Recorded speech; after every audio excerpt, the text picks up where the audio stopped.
Hi, Misha here, and this is one that a few of you have kind of mentioned we should bring out again. And I agree. It's been far too long, as it turns out. Time gets away from us. And the truth is, I've had this packed up in a bag, ready to go for a few months. It was supposed to come out last, I don't know, October, November. And it just kind of kept getting bumped back because more important, more urgent work things got in the way. And I have to be honest, I think I forgot exactly why I enjoyed shooting the Beretta ARX100. It's one of those guns that just continually slides under the radar, and it's continually underappreciated and underestimated. But we're going to fix that today. We're going to definitely dust it off, put a lot of rounds through it, talk about the history, the A1, A2, A3 updates, the rather sad fate of the ARX100 in America through no fault of its own, frankly. Talk about some of its really cool, unique features. And also, of course, talk about any cons, disadvantages, shortcomings. Spoiler alert, there aren't that many. And as always, if you could, please like, share, and subscribe. Like to help support the channel, check out the link to Patreon. With that, let's go back in time to the last time we had the ARX100 out here at the cabin before the cabin was built. And I didn't realize it had been this long. Almost 3 years ago. This was last out in July of 2022.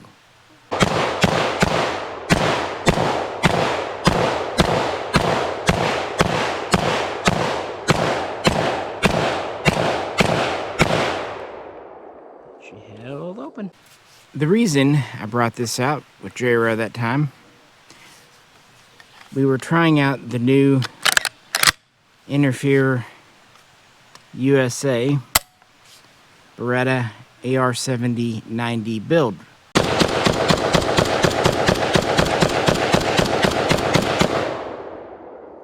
Zero problems there. Most of you probably know by now, but unfortunately, about a year ago, the owner of Interfere Group passed away suddenly of a heart attack. He was not that old, frankly, not that much older than myself. Sad thing.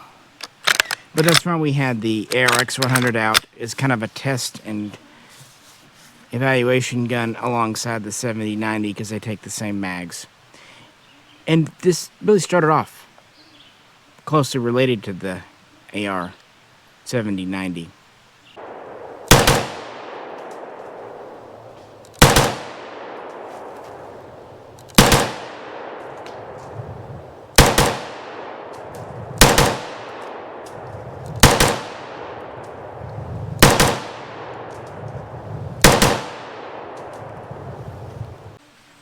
And that all goes back to my beloved Swiss guns. In the 1960s, Beretta and SIG in Neuhausen, Switzerland, were working on a rifle for the new 223 cartridge over in America. This would be the SG530, which would never go anywhere. 68, they would split ways, and Beretta would continue on making the AR70 223. And we actually got a few thousand of those imported back in the 80s. But they're quite rare today, but for years pretty understated. And they're actually why this gun is pretty cool to actually get a semi-automatic gun out of Italy again. Because we never got the full-fledged adoption version, the AR7090, you guessed it, adopted in 1990. And that was done for, well, easing in manufacturing. It went to the 1-in-7 twist. It took standard mags. It was basically the Stanag compatible version, the NATO version. And Italy would acquire 120,000 of those, give or take. Most were the full-length rifle version, but 20,000 were folding stock or folding stock with the short barrel version. Plus mag.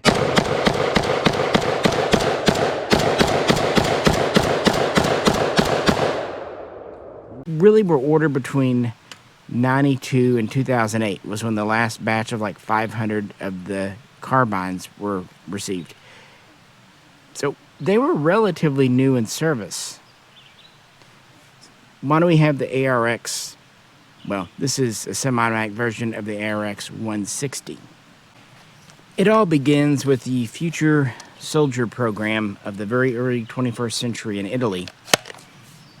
By 2004, they were looking to really update and modernize the 7090.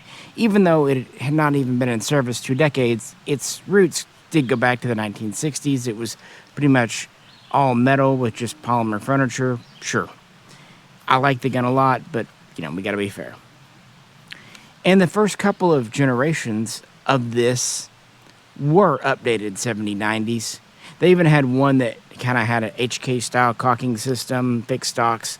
But by the third or so iteration, we have the earliest prototype of this here. And by this point, they've pretty much made a whole new gun. In fact, the ARX is really famous for being all polymer, at least on the outside. But this is quality stuff. Keep in mind, Beretta is about to turn 500 years old as a gun maker.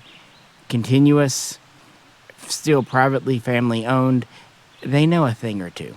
And the first 90 or so pre-production or advanced prototypes were sent to the Italian Armed Forces in 2007 for feedback, testing, evaluation. And from that, they would change a few more things, and in 2008 release the original ARX160, although us in America would have to wait another 6 years to get our ARX100. Now J-Ro with ARX.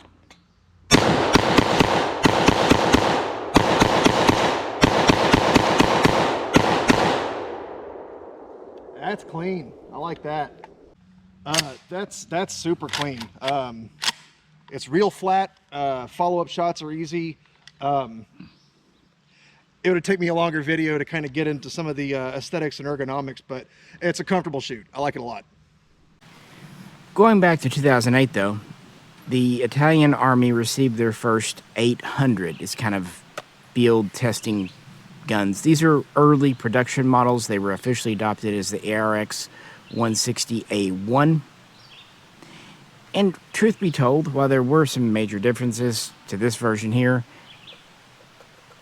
the core is the same. A lot of it's cosmetic updates, a couple of internals we'll get to. And these would be sent over to Afghanistan in 2009 with the detachment Italy had sent to aid NATO forces there. And feedback would be given. And then really, in continuous updates for the next few years, we have the ARX160 SF, which directly leads to the ARX160A2, which goes to the ARX160A3. And the ARX100 here is kind of a mix of features. It has a lot of the A3 features, although it still has a few from the A2 left over. And amazingly, it has almost everything of its select fire brother. Just, of course, semi-mic only. But the only thing it's really missing is the bayonet lug. Be cool to have it, but everything else is here. So let's talk about its standard features. Some features that are unique to it. And how things change between A1, A2, and A3. And for that, we need to move over to the porch where I have a little more room to spread out and put things down. How about that? And then in 2008, Beretta released the all-new ARX160 to the market. Both the export, i.e. commercial market, and released 800 to the Italian Armed Forces, primarily the Army Special Forces, for evaluation. And this first version would be adopted as the ARX160 A1. I believe it was designated by 2010. And the initial infantry version was in black, or frankly dark gray polymer. And it had a just over 400 millimeter barrel, right at 16 inches. And then in 2009, Italian Special Forces, namely the paratroopers and rangers, a few others besides, gave Beretta a list of little changes and updates they'd like to see. Namely, a shorter barrel would appear, which modular barrels were always in the cards. And the first ARX160 SF versions would ship in 2010. And primarily these would have the little under 12-inch barrel. And they'd have several other updates to like the ergonomics. For example, the stock would be made a little stronger. By 2011, the Italian military had received roughly 900 of the ARX160 SF models. Later versions would often appear in flat darker, their FDE as well. The standard infantry version, they would basically select it in 2010 and get about 12,000, and then add another 7,300 on. And by 2012, it was selected as the official replacement for the AR-7090, and the process began retiring those and putting these in service, but it would actually end up taking 4 or 5 years. And also in 2012, they took the ARX160 SF updates and basically standardized on them with the infantry version as the ARX160A2. In effect, the only main difference is the barrel length, 12 inches versus 16, a few other little bits and bobs and add-ons. And then the final version would be shown off towards the end of 2013 and put into production by 2014 is the ARX160A3. And it's mostly what we have here, but not completely. And it would just become the de facto new standard. Although the A1 would get replaced in the Italian Army, the A2 is still very much used today, as is the A3. There you go. As for the Navy, they would get their first few hundred for testing and evaluation in 2012. The Italian Air Force would get their first few hundred in 2013. And the 4th Italian Armed Forces branch, well, we'll talk about them here in a bit, because they are a little special and different. Now, I'm being a little vague on the updates between A1, A2, and A3, because A, I can't really see pictures. B, the internet's a little kind of vague about it.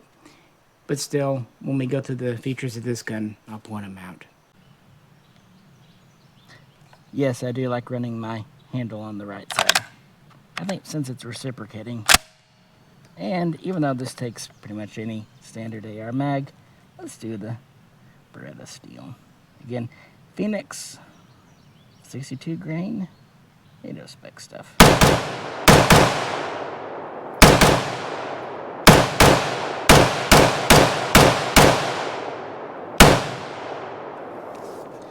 The nice thing is you can see it held open from either side. This is a primarily polymer gun, but it has metal where it counts. The 16-inch version here is about 35.5 inches and can retract in below 33 with the stock. And if folded up, reduces down to about 26, 27 inches overall. Pretty compact. And it's light. It's about 6.8 pounds unloaded. And if you go to the short barrel version, that drops to 6.5, 6.6 pounds.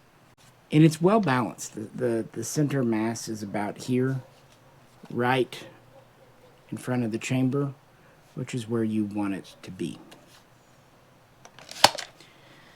Let's talk the stock. The original A1 was a little bit slimmer. The A2 beefed it up, and actually with the A3, they added this kind of trigger system, and we have 2 locking nubbins. You can see them there, as opposed to 1, which is why it works so well. Now it is just a simple polymer plate, but thanks to the low recoil, it's not such a horrible deal. Very kind of Swiss style button there to fold it, and it only folds to the right. It's not switchable, but everything else on this gun, well, it's as ambi gets, guys. Safety selector, ambi. In a military gun, it'd be safe, single, auto. Although there is technically one more position for disassembly we'll talk about. I should point out the pistol grip is integrated, and this is the newer style, kind of M16, M4 style. The early A1s, it was more of a slick pistol grip. We do have a compartment here, and it requires the same tool that pretty much everything else on here does. A standard 5.56 223 bullet tip right there. Moving forward, we have the rather famous charging handle, or infamous if you really hate this style. The controls are quite interesting. We have a true ambi release and a typical ambi mag catch. Now this style of release and catch was actually added, at least this pattern, with the A3. They kind of moved around a bit. We have another control under here though. That is a mag release, but it serves another purpose beside. It's a manual hold open device. It's not a release, it's just a hold open device if you need it. If you want to release it, you got your catch there, or of course you can just, move your bolt. So that control system is pretty neato in my opinion. Moving forward, we have the handguard. Now this is one aspect left over from the A2. The A3 went to updated cooling slots here. They're a little shorter, but wider and more squared off. Although the bottom vents, I believe, stayed pretty well the same. The barrel, cold hammer forged, chrome lined, high grade steel. This version has an adjustable gas. Move this over here. Again, our tool is our bullet tip if we want to move it. On the ARX100, and we'll get to more of its exact features. Helps if I put it in the rat's hole, doesn't it? That's what she said. This one is pretty much a normal or adverse if you're shooting kind of like Tula ammo. From what reports say, the military version is either normal or suppressor. This selector, and I could be wrong on this, but it seems like the earlier A1s just had a self-regulating gas system, and this was either added with some A2s or by the A3. If you guys know, let me know. Another neat thing, it does have a notch on the top, so you can use a tool to move it if you don't have something to go in there. It also is a good visual way, or even feel way to know. The barrel is tipped off by a 1/2 by 28 thread pattern, and this one has a pretty standard A2 birdcage. Several different flash hiders have been seen, especially on the Special Forces versions. Some of them are Rotex compatible with the B&T suppressor. Others have more slots or less. You saw the sling swivel up here moves. Now you can tell this is a bit of an older design because you don't see QD pockets. We actually have a total of 6 swivel loops though. We've got 1 on the back of the stock here. These are metal. And then 2 on the sides of the receiver. There and there. Now the sling here is actually the simple sling from Beretta. These actually come with a much fancier 3-point, which just to me is more cumbersome than it's worth. But there is one feature that you're going to need for any sling you put on these, and that's a QD buckle. We'll get to that in just a second, but I want to talk about the magazines real quick. Let's try that somewhat janky surplus mag in the ARX, see what it does.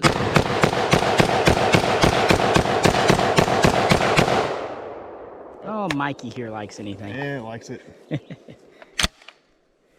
Both the ARX160 and ARX100 come with the same steel magazine as the previous AR7090, although the original AR70-223 took its own mags. This is a very nice quality mag, almost as good as some of the HK high reliability. It is steel. It's not quite as heavy as a HK steel, but it's getting there.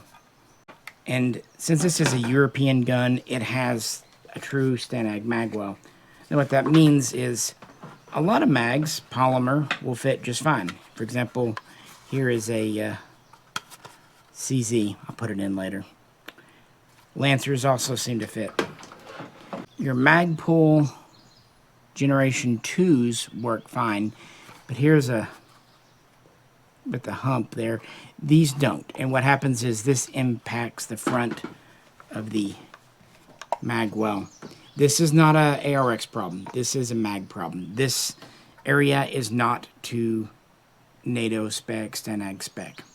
And you see it kind of changing back and forth. This also kind of stymied the original MR556A1 and even the original HK416.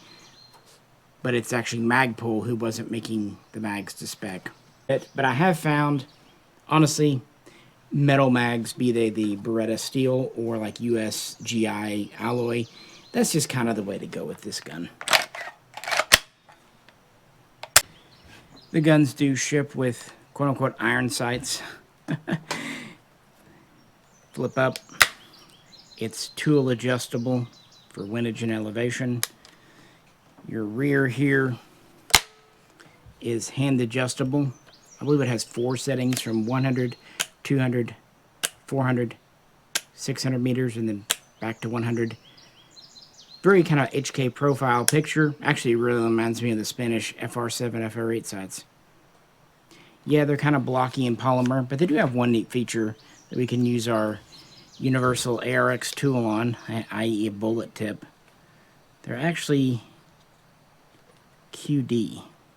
Kind of a neat feature for iron sights, in my opinion. You press a tip in, and it just, there we go. Comes right off. Lightweight sight, you can tell they were designed for that. I believe the actual, yeah, the post itself is metal, but everything else is polymer. And then to push it back on, you just need to press it in. And don't worry, you have to press this in far enough that it's not going to accidentally get hit in the field. It's just there so you can use a tip to pull it off if you need to.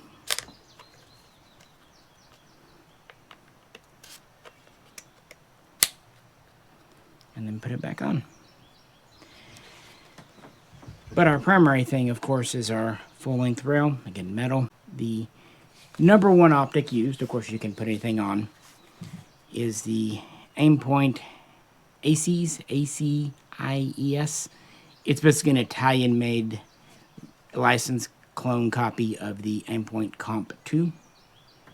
And, well, it's me, so I can't really tell you much about sights, but there it is. They might also use night vision, magnifiers. A lot of times the future soldier program would have foregrips, other accessories, slings. But with that, I left this unbuckled so we can kind of look inside, because this isn't your conventional piston gun. Not really.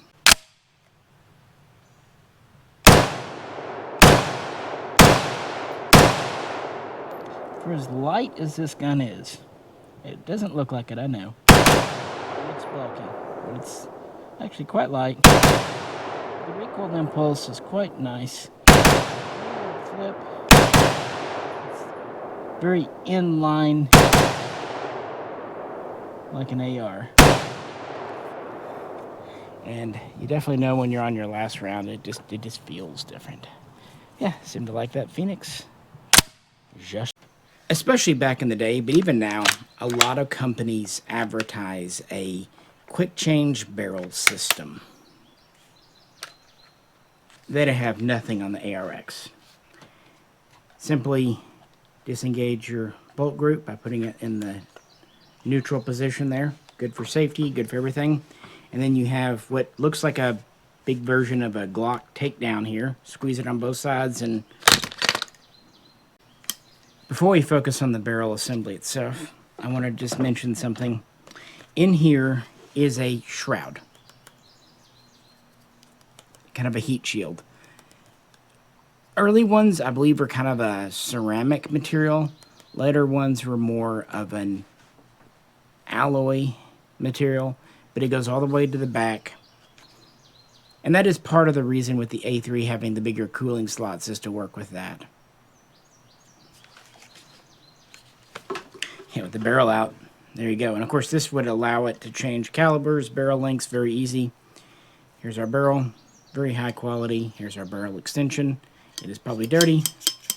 And here's our gas piston system. Now on paper, and technically this is a short stroke piston, really still derived from the AR-18. But Beretta has innovated here more than most. And to really show that, we need to complete our disassembly. Okay, just trying to go by YouTube's rules, guys. So, to get our bolt group out, now that it's back forward again, so there's not as much spring tension, we look back here. Now, there's an end plate. Just pushing in on it like this doesn't really get us anywhere. Remember how I said earlier there's actually technically another position in the selector? You push it up, and it's actually spring-loaded. It'll kind of stay there, but kind of not. With it up, you press in back here. And there you go. Again, apologies for having to kind of cut, but YouTube and, yeah. Here's our trigger group. I kind of like that it's automatically in the safe position, so you don't accidentally drop your hammer. Notice it's a very skeletonized hammer. Back piece here. You can see the mechanisms there. What have you. From that point, here's our stuff out of the back. Now you do need to get your bolt handle back in the takedown position, and it just all slides out the back. Again, let's set this aside for just a second. And this is our shell we've got left. There's really nothing much else to take apart here. It's lightweight, but it doesn't feel cheap or chintzy. Alright, now that we have this back out, put the handle kind of in the normal position again, and here's our barrel. And obviously the bolt comes in this way. But I wanted to put these together to show you this kind of constant contact gas piston system. The head of your piston makes contact with this extension on the top of your carrier, which acts as a good counterweight too, and for about 2 inches of the travel before they officially separate. And then when back's together, it'll come together when lock up. This is still technically a short stroke, but it kind of simulates a long stroke. Now, back when I did a video on the LWRC and talking about the LMT, a lot of guys with long stroke Piston ARs, felt that their long stroke had kind of nicer feel than a short. And part of it is with a short, you just have a quick, you know, it hits your carrier, just moves a little bit of an inch, strikes your carrier with enough force to move it. With this system, since it's not really striking it, it's already making contact, it has that pressure from the port hitting your carrier and then separating. So it kind of spaces out your recoil. You know, you can't cheat physics. You're going to have recoil regardless. But it spreads it out a little bit more, which to most folks makes it feel a lot more pleasant and controllable, especially in, you know, controlled bursts. I said originally the ARX is one of the most ambidextrous guns I've ever seen. Really only the stock is not, even it though, because of the deflector. Now, it's pretty obvious, the ejection port, either way. In most guns, if you want to go from left to right, especially when this gun was made 20 years ago, you had to get a different bolt head. You know, newer guns like the VHS2 have gotten a little better about that. Looking at our bolt group here, though, we have pretty much a standard 7-lug head, and we have extractor, ejector, extractor, ejector. These are dual-purpose things. They're mirrored. Each part does double duty, but not at the same time. There's a hole in the side of the receiver, and again we use our universal tool to do this.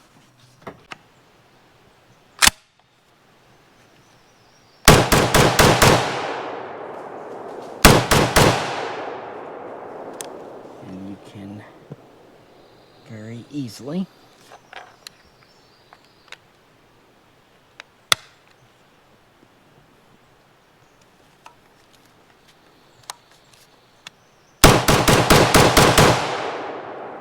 do that. You may ask why. You know, why have something that could switch ejection on the fly in the field? I'd ask, why not? Kind of the same thing with this handle. You never know when you might have to pick up a buddy's gun, or your original hand is occupied, or maybe even, heaven forbid, injured. It's a good thing. There's a bit of a polymer buffer back here, and if you want to separate your spring from your carrier, you just press it forward and twist. Same thing goes with removing the bolt from the carrier. Again, because of YouTube, I'm not going to go too deep into it. I will say this is CNC machined from billet grade steel, all parts of it. All the metal on here is high grade. And of course, reassembly is about as simple as you'd want it to be. Just drop it in. This is why I like to go ahead and put my handle in the standard position before going further, but we can go ahead and drop the barrel back in at this point. It actually goes back in even easier than it came out. There's a couple of notches there. You just need to line it up. It fits reasonably tight to maintain good accuracy. That's it. You don't have to even push the button. And with that, we can go ahead and put our handle back where it needs to be. There is a notch to line up, and it's very easy to do when there's not spring tension on it. And with that spring tension off without this buffer sticking out, it's much easier to put our lower grip frame on. There's a bit of a hook back here. You just need to put it in its position again. Takedown position, as it were. Make sure everything's set up there. And Bob's your uncle.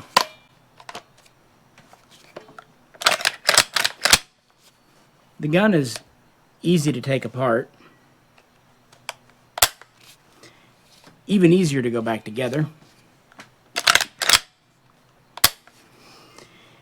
And again, virtually the only tool you need is a bullet tip.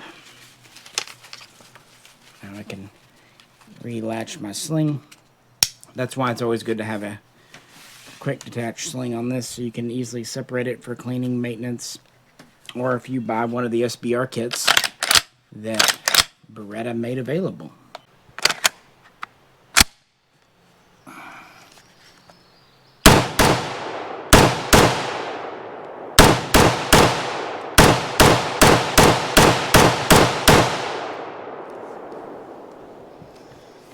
So by 2015, the Italian Army had around 30,000 of these. The A2 was kind of phasing out the A1, although some are still knocking about. The Navy and Air Force had them in smaller numbers. And they had their newer made mags, but they could definitely work with the original 70-90 mags. I mean, the differences are minuscule, just basically production changes. These were rated to fire up to 7 30-shot magazines before they had to have a mandatory cooldown. Temperature range was from below 50 Fahrenheit, and I mean negative 50, up to nearly 130 Fahrenheit. Not bad, so about 175 degree range. Very durable, easy to clean. They had a good aim point optic on there with acceptable backups. Again, funnily enough, the A3 version actually slightly shortened the stock. And as I said earlier, the one thing the semi-automatic is missing is a bayonet lug. And originally, the A1, A2 had a proprietary top-mounted lug here. And that was for, well, not this exact bayonet, similar. The extremely ratio, fulcrum, the one they used for the ARX is called the EI variant. It basically had a different lug on the back. This is actually the Swiss version. These are modular anyway, where you can put different adapters. But that gives you an idea. And if we had our lug, and this was the right one, we'd have it about there. Obviously, the short 11-inch barrel version could not take it. And I don't blame them for not including the proprietary lug, because you'd have to also get the proprietary streamer ratio blade, and these are spendy. However, what about the A3 and the 4th Italian Armed Services branch, the Carabineari? The Carabineari, I'm sure I'm saying it wrong, oh well. Interesting branch. Very specialized. Essentially military police, but they also they operate under the Ministry of Defense and the Ministry of the Interior. They're both civilian government and military. They cross. They both give units to help support international UN and NATO operations, and I think this is super cool, they combat the mob and other criminal activities. They're in charge of kind of personal protection. They have quite a few elite brigades, elite units, and by 2016 they started acquiring the ARX, and it seems like they definitely went for the A3, acquiring over 2,360 of them by 2020. Now, by the time of the A3, Beretta had expanded the barrel line to 4 options. You had the 16 and the 11 something as usual. You had the 14, and then you had a really short 9.5 inch kind of as a PDW. I talked about the slots getting changed here, going to updated heat shield, updated pistol grip, strengthening the stock. A lot of your A3s also got rid of the kind of style here with the short rail and went to just a longer rail, or at least so went to a slip over charging handle, which is available here. It's good, but if you want to use it, you have to take it off for disassembly. That's why I just never grabbed one for mine. And they made one other kind of cool update to the barrel. They went from the top mounted lug to a more conventional bottom mount, and from proprietary to basically a Stanag lug, basically AR-15 style, give or take. So they could take a number of bayonets. I'm not sure if there's a standard bayonet for the A3, and I don't think this is it, but it's one of my favorite bayonets, so I brought out the Merlo Masterin here. It's Italian made. I love that it comes in just a simple, lightweight nylon sheath. Simple blade, very nice edge. No fancy teeth or cutting surfaces. It's just a blade and knife. But I think what really makes me happy with this bayonet is this grip. Kind of reminds me of some of the stuff you see on diving gear. It's a non-slip, rubbery material. This is one of the most comfortable bayonet grips, even knife grips I've ever had. And it's for a standard NATO. So, if it were to be on here, it'd look pretty good. It's almost worth it to just find a Stanag lug that goes around a barrel and plunk it on there. Again, I don't think many bayonets are issued for the ARX in general, for the A1, A2, and for the A3, probably not very many. But having a Stanag lug just makes sense. It's even got this little thing you can put over here to kind of quick deploy. Which one do you like better? The Masterin or the Estrema Ratio? Probably this one is a higher quality blade. Both are really good though. Yeah, but the Carabineari have been using these, several of their elite forces, elite units, for a number of years now. So even though the Army and other branches probably have some A3s as well, just kind of seems like it's the one for them.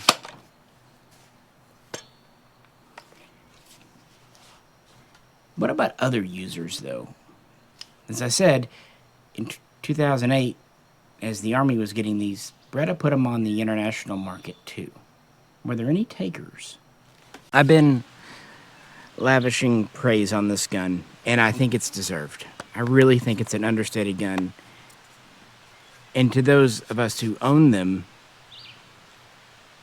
we know. But it took me a while, too. Obviously, I can't see pictures, so that wasn't the deal.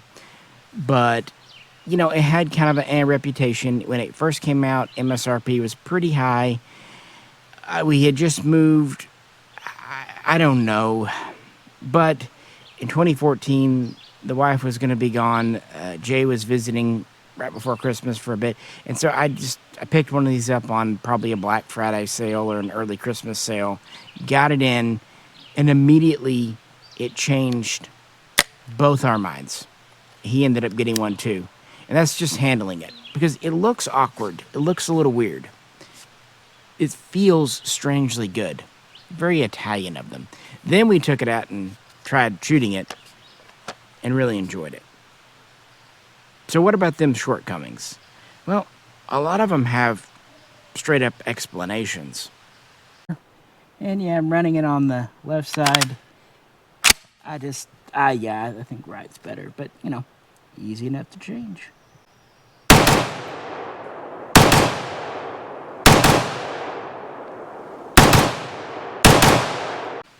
The charging handle is small and does reciprocate. I'll give you credit, and it's not terribly ergonomic.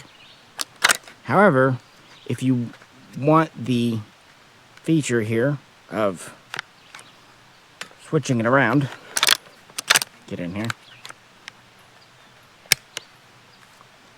it needs to be this size and shape. And it's not just for switching left to right, but it's also to put it here to safely disassemble for cleaning, maintenance, what have you. And then move it back out. Yeah. As far as this being reciprocating, kind of being a knuckle knocker, I agree. You can knock your knuckles on this small, but still there deflector. But one reason I like running it on the right side, for whatever reason, when it's on this side, I don't knock my knuckles. But for whatever reason, when it's on the left side, especially when I first got the gun, I do tend to do that. So you can even see it there, even when I'm being careful. literally my knuckle. It's just how I grip it. And I have to wonder, how many other people are having the same thing? And did they try simply switching it over to the right? Now, they still might be knocking their knuckle. But you see, I'm not. And I think it's just the way the hand fits and goes. I've never done it on that side. Your mileage may absolutely vary, though. What about this, though? That trigger. I've seen reports, articles, Chris Bartacci, saying it's a 9-10 pound trigger. And it does look like it would be. This is a very plastic trigger. Here's the thing.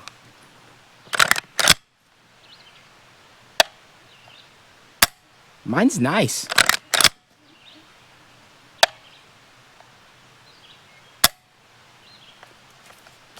And you can really tell it at the range. Try it like this.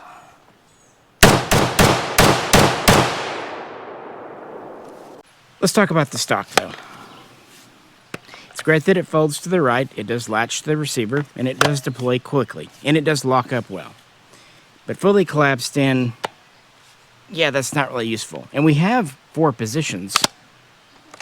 And it does actually have 2 locking things there, so it's quite secure, especially on the updated versions.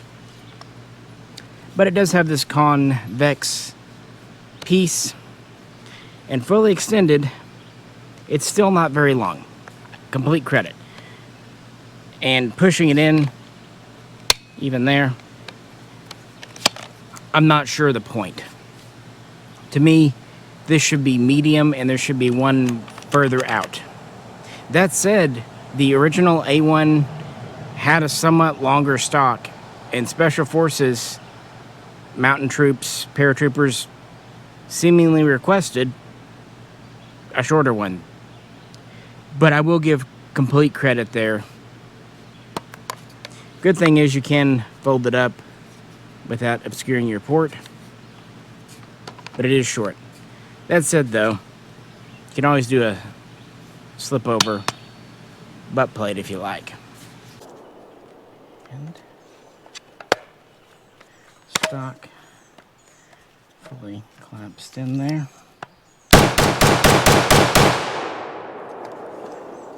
That makes sense if you had body armor, I suppose.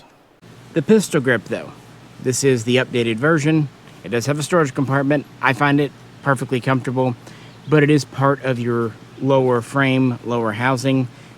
Not removable, not modular. That, you know, if it fits you well, great. If it doesn't, that can be an issue. And that seems like something that could have easily been made a detaching part. But that's not the way Beretta went. Another thing, the quote-unquote iron sights. Well, they're big, they're blocky, they're plastic. I get it. I really do.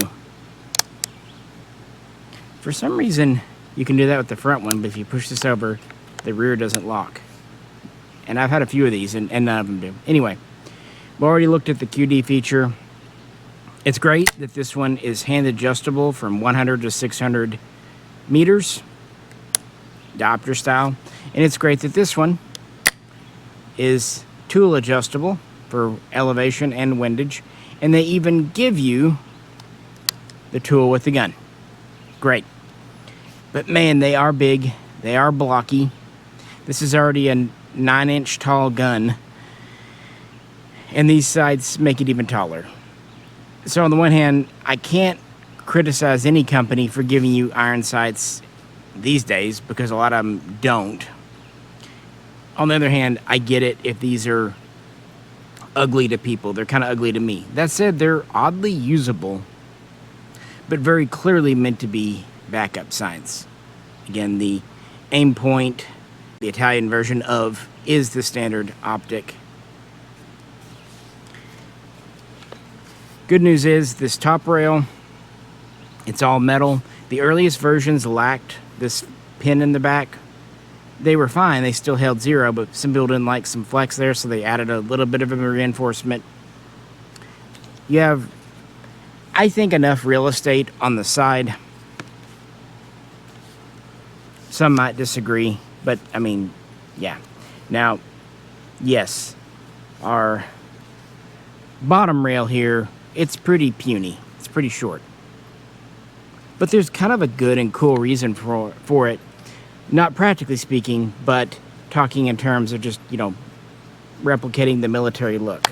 So, again, let's go to the porch and let's pull off this Beretta foregrip and look at this bit here.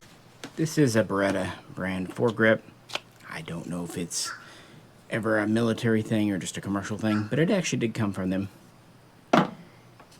And here we have a relatively short section of rail. This one is polymer. And then behind it we have the grip. We have a latch here as well. And this is really not useful to the civilian market. And I think it's really cool they did it. Because on the military ARX160, this rail here, which is really similar, just larger and with a notch back here, is for the GLX160 under barrel single shot 40 by 46 low velocity Stanag NATO launcher. And Beretta developed this right alongside the ARX160. Was part of the same family, and it was meant to be quickly attached, relatively lightweight. It could go on here. It could also fit the AR7090 with an adapter, and you could even get a shoulder stock to go on the GLX160 40mm launcher to use it as a standalone unit if you had to. That wasn't really the preferred way, but you could. So that's why we don't really have a full-length rail. Again, for a civilian gun, absolutely not useful. And with most makers, they would just make this a straight pick rail, and that would be absolutely more practical. But I'm not complaining. It gives it that little bit more of a military vibe. And since they went to the trouble of having this on the semi-mag receiver, it is a little funny to me that they did not include the bayonet lug on the barrel. But they do have the removable flash hider. Just, you know, little decisions like that. Hard to say. Yeah, the GLX160, you know, it's an option. It's a thing. And you still do have a short rail up here regardless. And if you do need more real estate, there is a Picatinny, a 1913 adapter that you can put on here and get a full-length bottom rail. It's an add-on. Maybe it should have come with it, but oh well. The ARX100 specifically, when it was shipping new, came with one of these mags. 2 would have been cool, but one's still better than none. These iron sights, a sling, a little, honestly, more fancy sling than this. I believe it was a Blue Force sling, if memory serves. And actually a pretty nice carry case with room for a spare mag in the case itself and everything else. It did come with the proper sight tool and a decent... Back here for one final complaint. The looks. The guppy, the tactical tuna. Again, I get it. At the same time, beauty is in the eye of the beholder. And if a gun works, it starts to become a lot more attractive to you. And what I really like about this gun is this very, very mildly resembles an AR-15. Almost nothing about it. And it grows on you. There are some guns that probably never will, like the F2000, FS2000. The ARX160, ARX100, because it's such a quality gun with some really unique and useful, not just gimmicky features, in my opinion. And this grip that looks so weird up here is actually very comfortable. But I fully admit, it is seemingly made for smaller, shorter stature dudes like myself. And I don't know what the average height, weight of your Italian soldier is. I'm sure he's very fit for what it is. But yeah, maybe if I went to Italy, I wouldn't be short. I'd just be normal sized. So that's a subjective criticism. I can't say you're wrong. Can't say I'm right that I think it's a good looking gun. But I do, because it's not just a normal AR wannabe type gun. And it's a true Italian import. The first we've had in the rifle military style from then since the AR-70 223. It stinks that we never got a semi-automatic version of the 70-90. That's why I was so thrilled to meet the Gentleman Interviewer Group USA. Last of the surplus mags for the 70-90.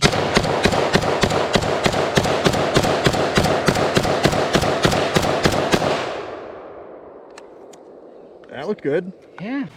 And those kits came in and built them. Again, rest in peace, my friend. Too soon. Anyway, let's go back to the porch yet again and look at some more details and wrap this up. While the rail is free, grab this B&T grip that I got from HK Parts earlier in the year. I was curious if it would fit, and it does. It needs adjusting. It's a little tight. I don't want to squeeze it on, but I actually think a grip pod bipod would suit this gun very well. What do you think? And I put a CZ mag, a foreign mag, in it, because it's time to talk about, well, foreign use.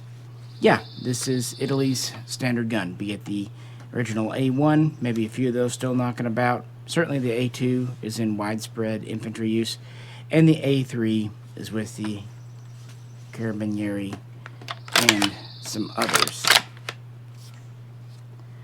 So, cool. What about foreign users? Well, today, the ARX160 is only the standard issue rifle of one military, Italy. However, over 20 use it in some capacity, typically special forces, also and/or police. It just kind of depends. And some of them have been using it for a very long time.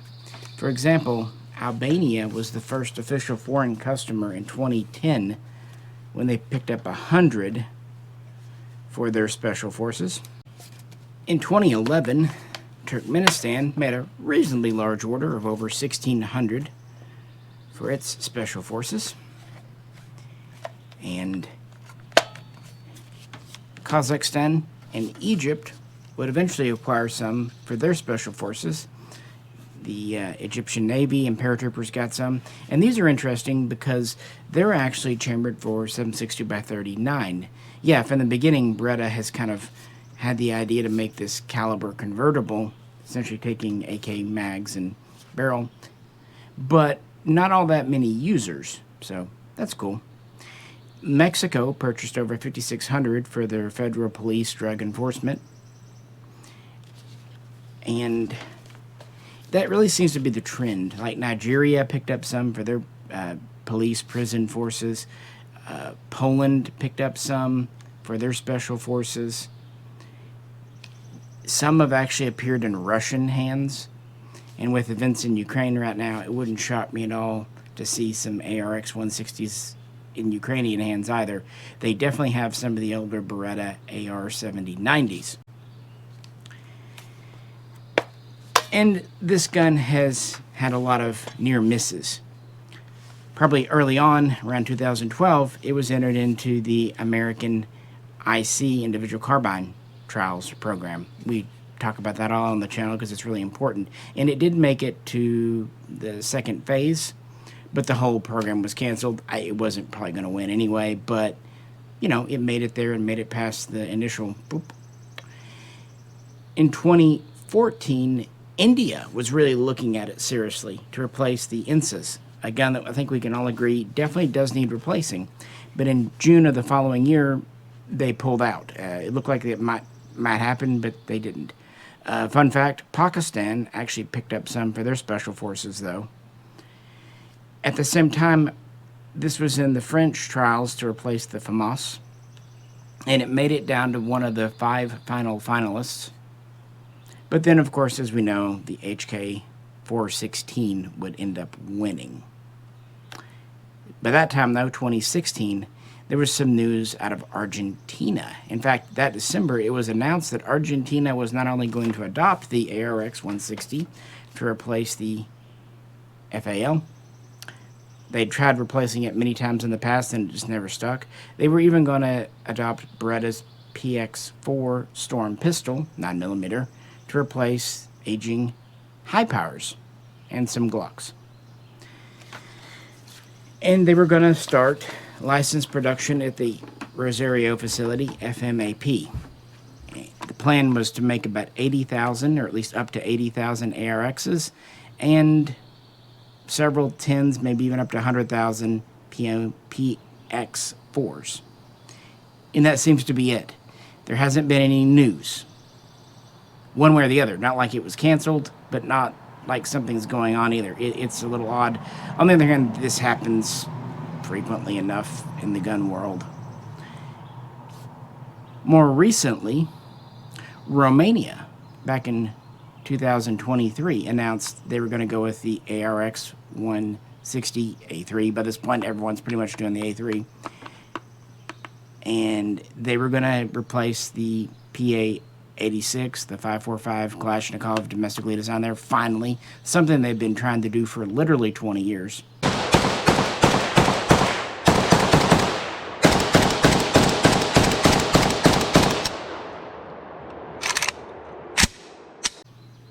And licensed production is supposed to kick up at the Cusier arsenal. Again, no news, but still pretty early days.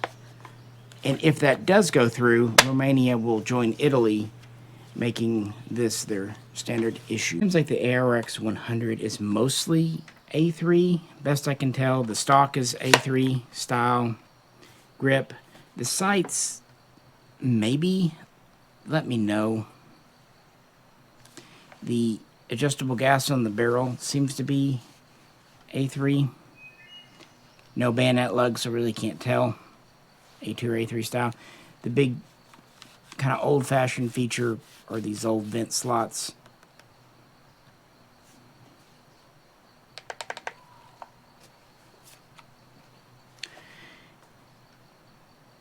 Man, I really do like this gun.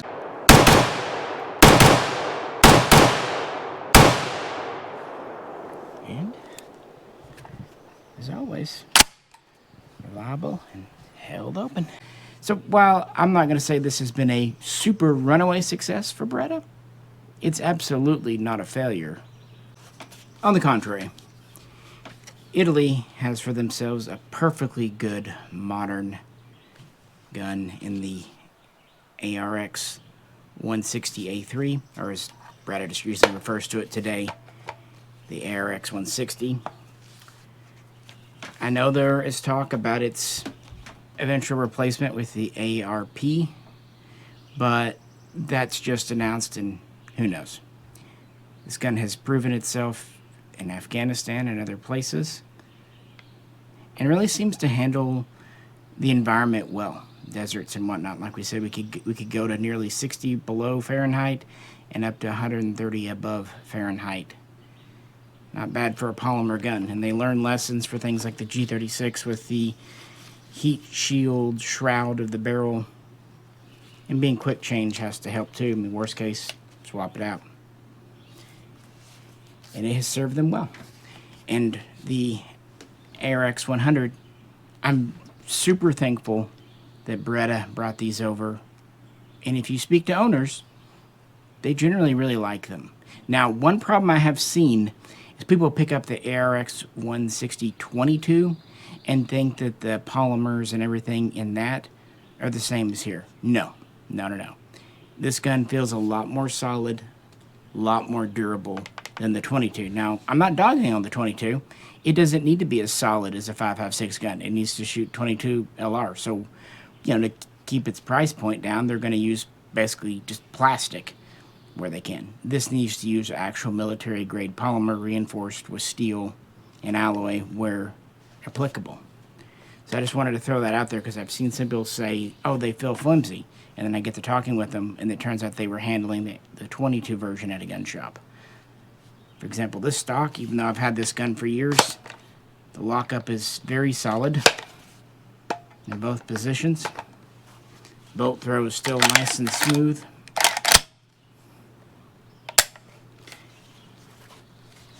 But it has to overcome kind of its looks, unfortunately. But as I said earlier, they definitely grow on you. And this is a piece of history, and not that many were imported, kind of like the AR-70 223. And it'll be interesting to see how the PMX-S semi-automatic version of their current submachine gun does. But no, I really appreciate the full ambi controls. I appreciate the very easy disassembly. I love the fact that about the only tool you need for this, aside from the front sight tool, which shouldn't be adjusted a whole bunch anyway, and can fit in your pistol grip, is a bullet tip, which you should always have.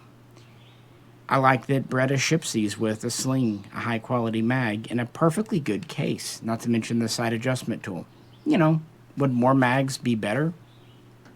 Sure, but at least it's not a PMAG, HK.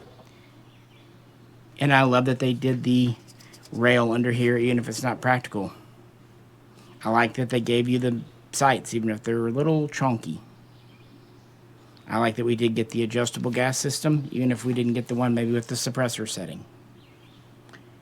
It would have been cool to have the bayonet lug, either the A2 overbarrel or the A3 underbarrel style, for either the Estima Ratio Fulcrum or Ranger.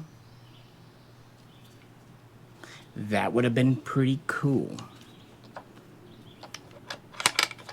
But small thing. I'm sure there's a technical reason why.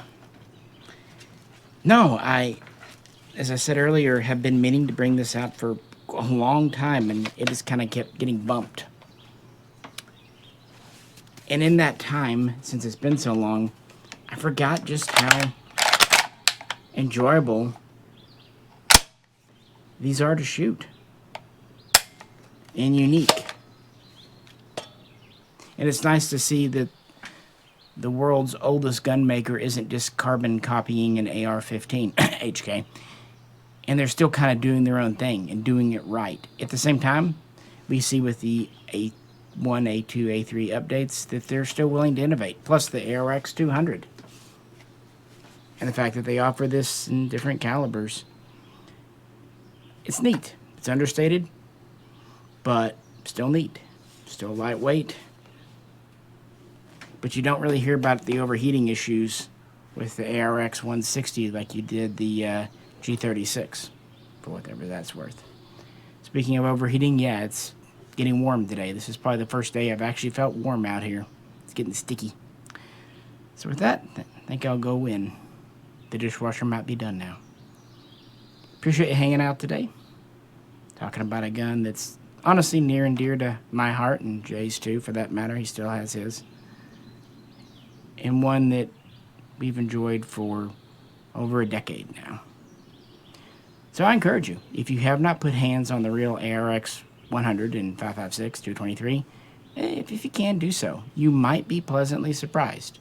But as I try to be fair in this video, it does have some shortcomings. If the pistol grip doesn't fit you, if you don't like the trigger, the charging handle is probably its weakest point, but it's also a point that would be hard to completely get rid of.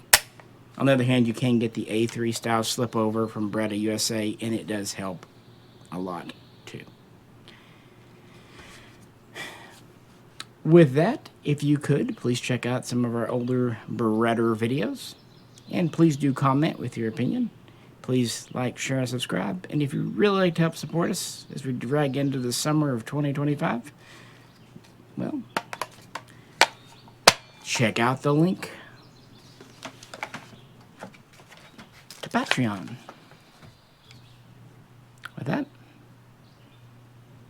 this is Misha, and I'm going to go try to use this to chop vegetables for dinner.